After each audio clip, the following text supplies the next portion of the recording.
Welcome back dear students, welcome to this mock test series. So students, आज का थोड़ा busy schedule था, इस वजह से आज का मॉक टेस्ट हमने नाइट प्रीमियर में रखा है। सो चलिए स्टार्ट करते हैं। अभी तक हमने ह्यूमन फिजियोलॉजी का एक वीडियो किया था, डाइजेशन एंड एब्जॉर्प्शन के जो MCQs किए थे पिछले मॉक टेस्ट में। सो थोड़ी कन्फ्यूज़न थी, उसको रिवीजन के लिए स्टूडेंट्स कह रहे थे टाइम चाहिए, तो इसलिए थोड़ा डिले कर दिया आज का। तो आज हम रेस्पिरेटरी का शुरू करते हैं। मुझे उम्मीद है आपने रिवाइज़ कर लिया होगा सारा टॉपिक। जो उसका जो एडवांस लेवल है इनका, वो मैं आपको वीडियो दे दूंगा, जल्दी अपलोड कर दूंगा, तो काफ़ी हद तक आप इसको सॉल्व कर पाओगे। चलिए शुरू करते हैं। Respiratory organ, the membrane separating air in pulmonary alveoli from the blood capillary. Pulmonary की जो एल्वोलाई से जो लंग्स जहाँ ख़त्म होते हैं वो एल्वोलाई होती है, उससे साथ ब्लड कैपिलरी होती है, उसमें एक मेम्ब्रेन होती है, उसको क्या कहते हैं? Alveolar epithelium, cardiac epithelium, endothelial and capillary, both A and C। NCERT का डायग्राम था। जो रेस्पिरेटरी सरफेस है उसको देखिए, ध्यान से रिवाइज करिए, आंसर आपको मिल जाएगा 58। Next is the food and air pathway are divided at. Food का और एयर का पाथ कहाँ डिवाइड होता है? Larynx, pharynx, oesophagus, stomach. Very easy question. What is the another name of the windpipe? Lungs, larynx, trachea, oesophagus. बहुत आसान question है, you can give answer. What happen to the windpipe और trachea before it reaches the lung? Lungs से पहले जब पहुंचती है तो विंड पाइप को क्या होता है? Branch into 2 direction, branch into 3 direction, vibrate and create sound, close up so no oxygen can escape. So क्या होता है, जो विंड पाइप लंग्स को जब पास करती है उससे पहले क्या हो जाता है? सो ये बेसिक सा क्वेश्चन है। 8th क्लास में अपने डायग्राम देखा होगा लंग्स का। सो अगर आपने डायग्राम देखा तो इसका आंसर दे पाओगे। वेरी इजी क्वेश्चन, बहुत ही आसान क्वेश्चन है। सो देख लीजिए students, 58, 59, 60, 61। Thank you. Next we have question number 62. Which organ is made up of the air carrying tube and tiny sac? Air carrying tube and tiny sac किसमें होते हैं? Brain में, लंग्स में, stomach में, diaphragm. 63. Mammalian lung have the enormous number of the minute alveoli, जिसको air sac कहते हैं। This low, lungs में काफ़ी ज़्यादा एल्वोलाई होते हैं, इसका क्या मीनिंग है? क्या करते हैं जी? More surface area for diffusion of gas, more nerve supply to keep lung working, more space for increasing volume of inspired air, more spongy texture for keeping lungs in proper shape। सो बताइए basic क्या role है? Lungs का prime role आपको clear है। अगर आपके दिमाग में रोल क्लियर है तो आपको पता चल जाएगा। तो इनमें से मोस्ट अप्रोप्रिएट सिर्फ एक ही आंसर है, बताइए। 64. विच of the following structure feature best differentiate the trachea from bronchi? Trachea को ब्रोंकाई से कौन डिफ्रेंशिएट करता है? Smooth muscle, she shaped ring और कार्टिलेज, स्कैटर्ड म्यूकस सेल इन ग्लैंड, गॉबलेट सेल। बताइए कौन सा फीचर है यहाँ जो ट्रैकिया में होता है, ब्रोंकाई में नहीं होता? जब ब्रोंकाई में होता है, ट्रैकिया में नहीं होता। 65. विच of the following prevent the food from going into trachea? Wind pipe में फूड को जाने से कौन रोकता है? Glottis, pharynx, epiglottis, bronchi. बहुत ही आसान क्वेश्चन है ये, इसके ऊपर काफ़ी जोर दिया था जब हमने वीडियो किया था। Lungs are enclose in, lungs किस में होते हैं? Peritoneum, perichondrium, pericardium, pleural membrane. बताइए जल्दी से। हमने हार्ट का भी वीडियो कर लिया, हार्ट एक मेम्ब्रेन में क्लोज होता है, वो भी आपको पता है। लंग्स किस में होता है वो भी पता है। सब आप इसका आंसर दे पाओगे। Respiratory organ of silk worm, silk worm कैसे सांस लेता है? लंग से, ट्रैकिया से, मालफिजियन ट्यूब या स्किन से? रेस्पिरेटरी ऑर्गन सिल्क वॉर्म में कीड़ा है, इंसेक्ट है, आर्थ्रोपोड है? बताइए। कॉकरोच का जो होगा वही इसका होगा, बताइए जल्दी से। इंसेक्ट की अपने एनाटॉमी का डायग्राम सारा वीडियो किया है वो। Thank you so much. Question number 63, 64, 65, 66, 67। Next भी है मैकेनिज्म ऑफ ब्रीथिंग। ब्रीथिंग, अब सांस लेने का क्या मैकेनिज्म है? Lungs ventilation movement is due to. Lungs में जो हवा आती है अंदर बाहर जाती है कैसे होती है? Costal muscle and diaphragm. Costal होती है रिब्स, रिब्स के muscle, costal muscle, diaphragm, wall of lungs. Intercostal muscle are found in, किस में होते हैं इंटरकोस्टल मसल? अभी मैंने बता ही दिया आपको, डिजिट्स में, रिब्स में, pelvic cavity, space between first two finger. बताइए इंटरकोस्टल मसल्स कहाँ होते हैं? Question number 70, effort during normal respiration is done due to. Normal जब हम सांस लेते हैं फिर भी हमारा जोर लगता है, क्यों? Lungs elasticity, respiratory air passes, alveolar air space, creating negative plural pressure. बताइए जल्दी से, क्या कारण है हमें जोर लगाना पड़ता है सांस लेने के लिए? नॉर्मल भी हम शायद सो रहे हैं फिर भी हमारी बॉडी की एनर्जी लगती है सांस लेने में, इन नॉर्मल सिचुएशन, रेस्टिंग में भी, क्या कारण है इसका? 70 का आंसर दीजिए। 71, the structure which does not contribute to the breathing movement in the mammal. Breathing में कौन सा स्ट्रक्चर काम नहीं करता? Larynx, ribs, diaphragm, intercostal muscles.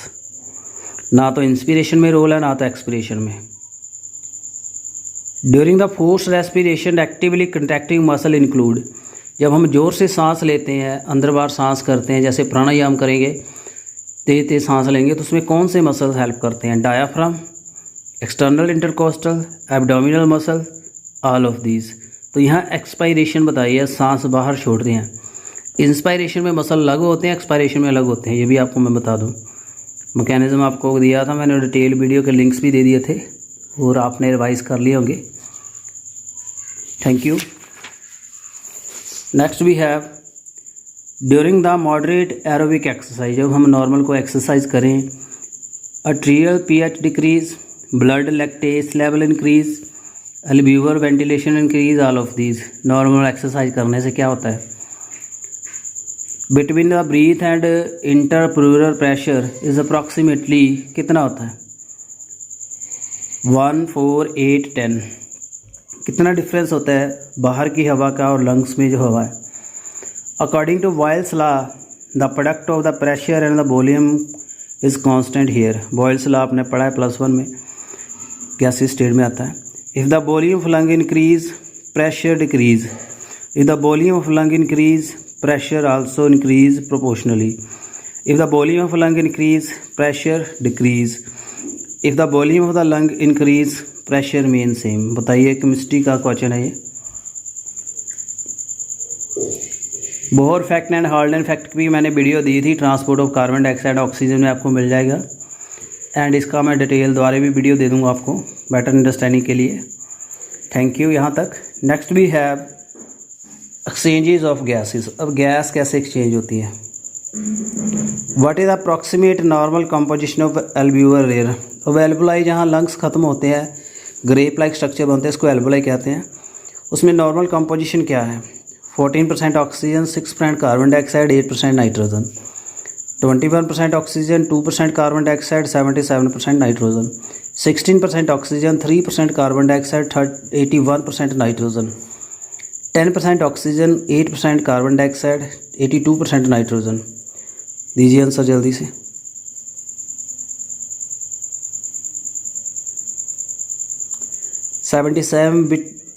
What is true for CO2 concentration. Carbon dioxide की कंसनट्रेशन से रिलेटेड कौन सी टर्म सही है? More in the alveolar air than the expired air, more in the expired air than the alveolar air, more in the inspired air than the alveolar air, more in the alveolar air than in the inspired air। CO2 मैंने बताया था, CO2 का significant role है respiratory system में, oxygen का इतना ज़्यादा role नहीं है। तो बताइए जल्दी से।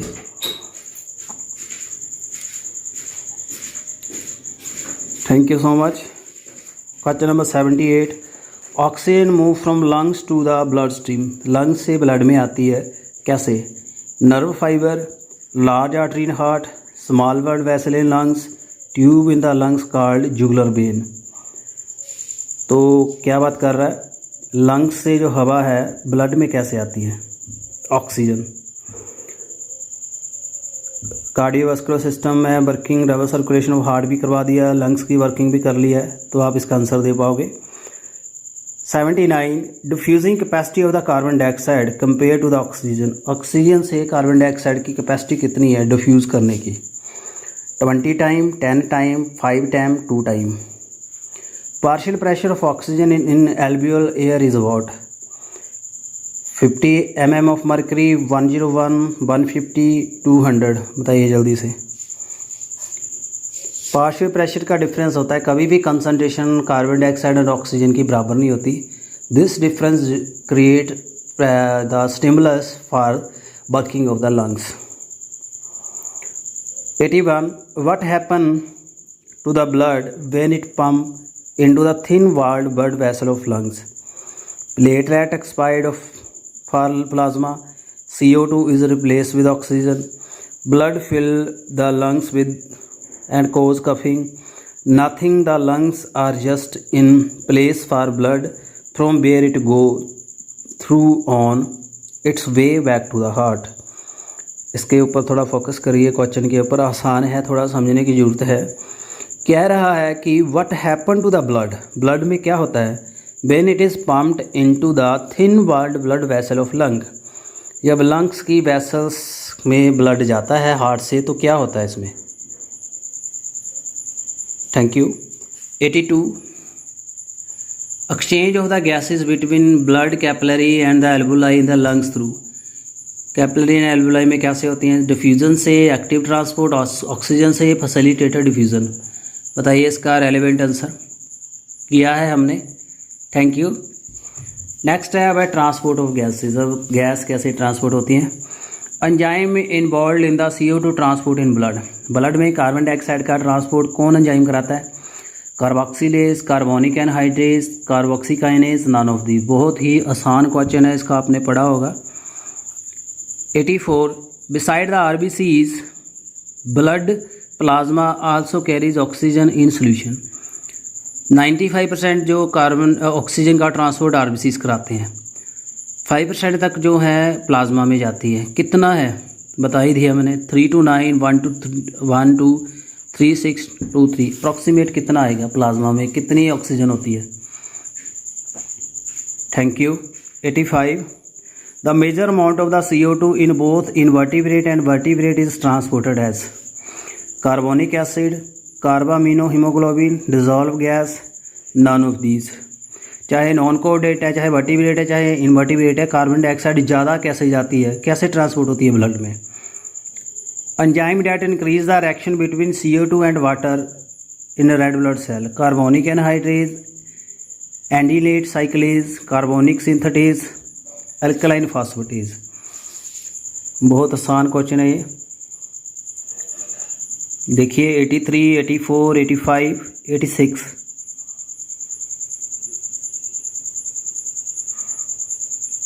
Thank you very much.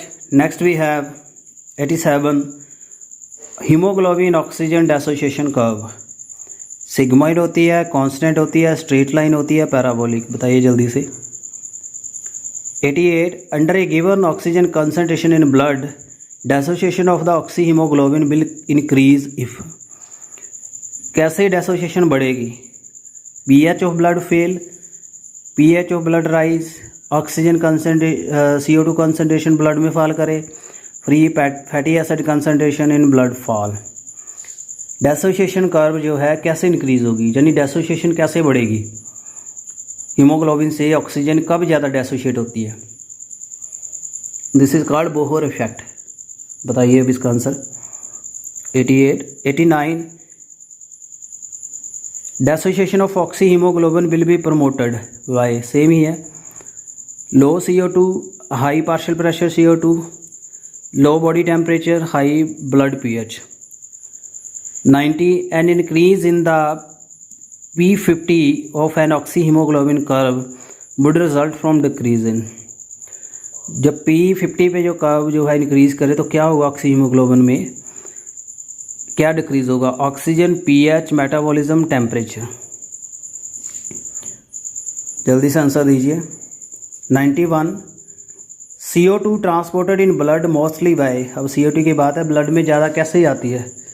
Plasma में carbonate ion, carbo amino haemoglobin, none of these. सबसे बेटर कैरियर कौन सा है CO2 का? जैसे ऑक्सीजन का हीमोग्लोबिन है, CO2 का या हीमोग्लोबिन है या कुछ और है, बताइए जल्दी। Next we have question number 92।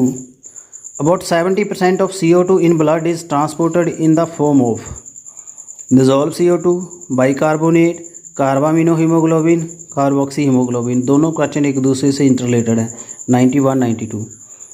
सो देखिए यहाँ पे this is about the Bohr and Haldane factor भी आता है इसमें।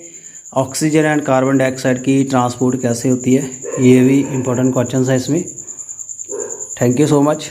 नेक्स्ट है regulation of respiration and volume of capacity and disorder of respiration. So उम्मीद करता हूँ इतना आपने क्लियरली समझ लिया होगा। Next we have the regulation of respiration. Respiratory system कैसे रेगुलेट होता है, 93 देखिए। Respiratory movement are under control of cerebro hemisphere, medulla oblongata, crura cerebri, corpus callosum. ये ब्रेन के पार्ट हैं। कौन सा एरिया है जो रेस्पिरेशन को कंट्रोल करता है? 94 respiratory centre of brain is sensitive to. बहुत आसान और बहुत इंपॉर्टेंट क्वेश्चन है, याद कर लेना ये। ज़्यादातर ब्रेन का जो रेस्पिरेशन वाला सेंटर है किसके लिए ज़्यादा सेंसिटिव है? ऑक्सीजन की कंसनट्रेशन ज़्यादा हो, CO2 की हो, combination of blood in brain, all of these. Pneumotaxic and inhibitory centre are associated with. ये सेंटर किसके साथ है? ब्रीथिंग के, एक्सक्रीशन के, डाइजेशन एंड स्लीपिंग। ये सेंटर ब्रेन में होते हैं। ये क्या काम करते हैं? नीमो वर्ड अगर आपको पता है तो आप इसका आंसर दे पाओगे, बहुत आसान है। Chemosensitive area for respiratory centre in hemo medulla oblongata. यहाँ आंसर दे दिया है, रेस्पिरेटरी सेंटर क्या है। तो क्या सेंसिटिव है? केमिकल कौन सा है जो उसको सेंसिटिव करता है? Less CO2 high H positive, less O2 high O2 and H ion, excess CO2 and H ion, excess O2 H ion. Urge to inhale in the human result from. सांस लेने की अर्ज कहाँ से आती है? Rising partial pressure of CO2, rising partial pressure of oxygen, falling partial pressure of CO2, falling partial pressure of oxygen. Thank you. And next we have the volume related to the capacities. Vital capacity क्या है? Tidal volume, inspiratory reserve volume plus respiratory reserve volume, tidal volume plus infiratory reserve volume plus aspiratory reserve volume, expiratory reserve volume plus reserve volume. Vital capacity OVC, ये मैंने NCERT में term आपको करवाई थी, काफ़ी अच्छे से समझी होगी आपने। स्पायरोमीटर क्या है? इंस्पायरेटरी कैपेसिटी के लिए यूज़ करते हैं, रेजिडुअल वॉल्यूम के लिए, टोटल लंग कैपेसिटी के लिए, नन ऑफ दीज। जल्दी से आंसर दीजिए इसका। Next we have matching. Tidal volume plus expiratory reserve volume, ये टर्म्स दिए हैं आपको, मैंने करवाई थी। ABC इसके एनालॉगस दिए हैं, respiratory capacity, total lung capacity, functional residual capacity. तो ये करेक्टली मैच कैसे होते हैं? ए ऑप्शन है A का 1, B का 2, C का 3, A का 3, B का 1, C का 2। C ऑप्शन है A का 3, B का 2, C का 1। D ऑप्शन है A का 2, B का 3, C का 1। तो करिए इसको रीड, साथ में ये क्वेश्चंस भी देख लीजिए, 98, 99 एंड 100, और आंसर दीजिए इनके। Thank you so much. Next we have question number 101। Volume of air inspired और एक्सपायर्ड ड्यूरिंग नॉर्मल रेस्पिरेशन। जब हम नॉर्मल सांस लेते हैं तो जो हवा हम अंदर बाहर छोड़ते हैं उसको क्या कहते हैं? Tidal volume, inspiratory reserve volume, expiratory reserve volume, residual volume.